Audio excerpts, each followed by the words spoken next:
Hello प्यारे बच्चों, कैसे हैं आप सभी। स्वागत है आप सभी का आपके अपने चैनल हिंदी लवर्स में और गद्य साहित्य के इतिहास में आपका फिर से स्वागत। और आज हम अपने नए टॉपिक के साथ उपस्थित हुए हैं आपके सामने और आज हम पढ़ने जा रहे हैं शुक्ल युग।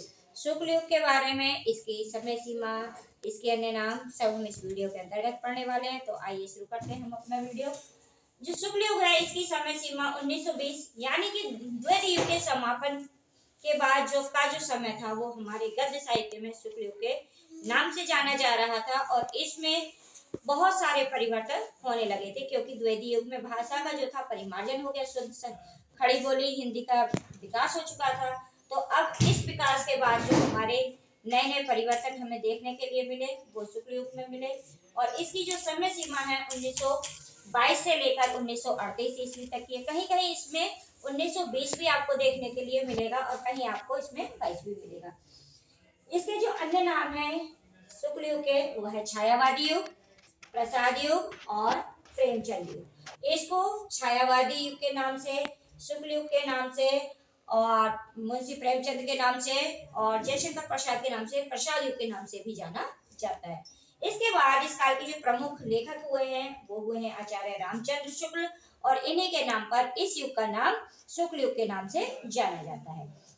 इसके बाद जयशंकर प्रसाद, महादेव वर्मा, हजारी प्रसाद द्विवेदी, हरि कृष्ण प्रेमी, नंद दुलारे वाजपेयी, मुंशी प्रेमचंद आदि जैसे महान लेखक जो हैं शुक्ल युग की ही देन है। लेकिन कुछ विद्यार्थी क्या करते हैं बेटा, हजारी प्रसाद द्विवेदी जो हैं इनका सरनेम द्विवेदी देकर इनको महावीर प्रसाद द्विवेदी के साथ द्विवेदी युग में जोड़ देते हैं, बल्कि ये जो हजारी प्रसाद द्विवेदी जी हैं हमारे शुक्ल युग के लेखक होते हैं।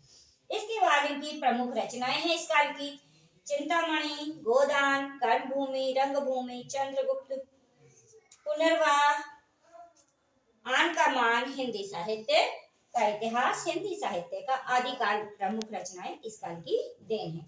विधाएं इस काल में कौन कौन सी विधाएं थी?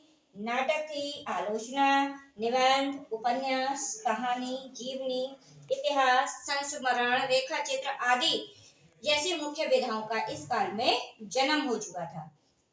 पत्रिकाएं चांद, नागरिक प्रचारणी, संदेश, रासत आदि प्रमुख पत्रिकाएं शुक्ल युग की पत्रिकाएं हैं। इस काल की विशेषताएं इस काल की सबसे महत्वपूर्ण ये थी क्योंकि ये जो युग था हमारा प्रसाद युग और शुक्ल युग यानी छायावादी युग के नाम से जाना जा रहा था।